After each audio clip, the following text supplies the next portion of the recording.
le paradoxe de l'astrologie actuelle, telle qu'elle est pratiquée par les artisans, les praticiens de l'astrologie, c'est que cette astrologie-là, elle est imprévisible.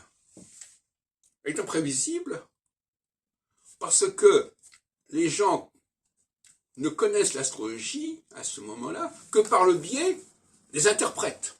Et chaque interprète peut avoir sa façon de travailler, en plus. Elle peut avoir ses propres pronostics. Alors que pour moi, l'astrologie saturnienne, l'astrologie équinoxe-solstice, elle est une astrologie universelle. Elle a la même interprétation pour tout le monde. Pourquoi? Parce qu'on ne passe pas par le biais de l'astrologue professionnel qui va apporter son petit grain de sel, comme on dit. Bon. Donc, imprévisible, parce que, justement, on ne sait jamais quand il va, vous savez, c'est comme pour les numéros de la loterie nationale, on agite tout ça dans un grand sphère, et puis on va voir ce qui va sortir.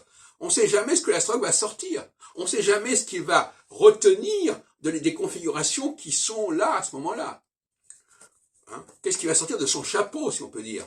Bon. Alors que moi, il n'y a pas de problème là-dessus. Tout est prévisible. Tout est connu à l'avance. Et les gens comprennent ça.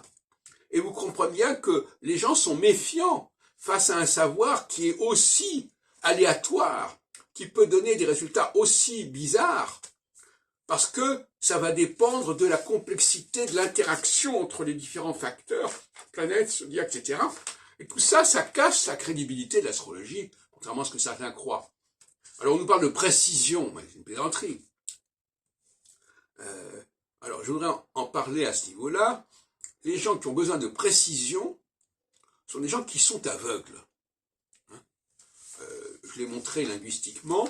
Quand on ne sait pas qui est qui, eh bien, l'écrit est la seule façon. On va charger l'écrit, on va avoir besoin de toutes sortes de précisions parce que on ne sait pas à qui on a affaire, on ne sait pas où on va.